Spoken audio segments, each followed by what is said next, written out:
So in my book, one of the things that I have done is organize a type of practice, right? So a lot of the time we struggle as students, or in the university or in the conservatory, being able to find a routine that works for us.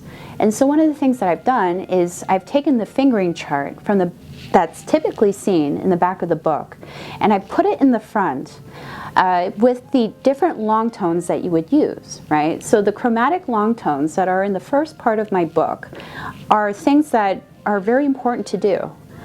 Not just because, oh, long tones, I'm so bored, right? It's just sound, right? But the thing is, what's great about long tones is that it gives you an opportunity to be able to focus on not so many things, right? But focus on the important things that will help you be able to play music and scales and all of the other studies that you're working on. So, for example, with long tones, it allows you to focus on your breathing, right? How you're using your active air, how you're developing your sound.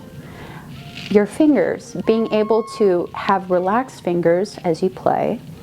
Sometimes we play the clarinet and we get really tense. And so playing long tones is very useful in being able to practice good technique, practice relaxation, and also too in regards to breath support.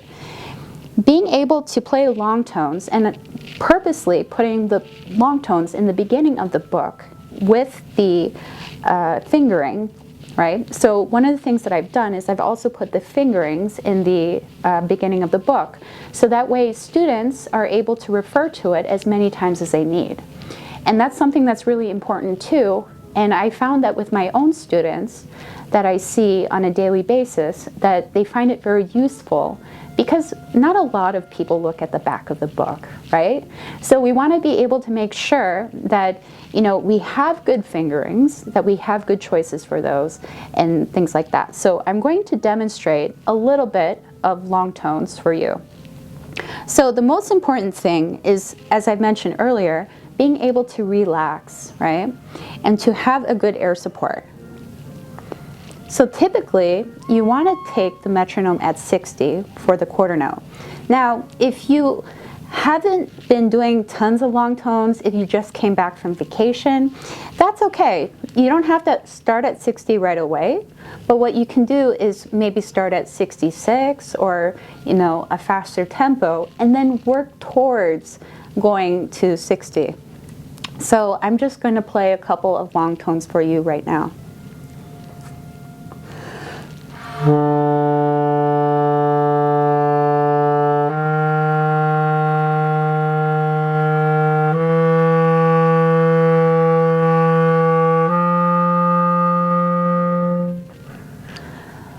Right, so when I was playing, it was one of those things that I focused on being able to have good air, good sound, being able to also make sure it's in tune.